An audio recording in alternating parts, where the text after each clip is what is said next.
नागपूरच्या गणेशपेठ बस आकारातल्या बसमध्ये गावठी बॉम्ब सापडलाय।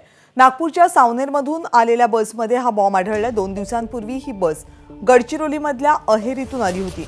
या बसच्या ब्रेकमध्ये काही तांत्रिक अडचणी होत्या, त्यामुळे बस अहेरी मार्गे नेण्यात आली होती।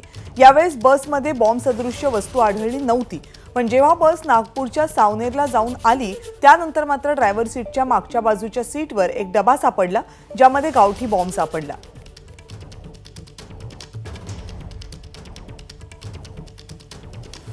आपण गाडीचं इन्स्पेक्शन करून पूर्ण एरिया निर्मनुष्य केला आणि त्याच्यानंतर बीडीडीएसची टीम पण इथे आली होती। तर त्या बीडीडीएसच्या तपासणीमध्ये थोडं त्यांना संशयास्पद ती गोष्ट वाटत आहे।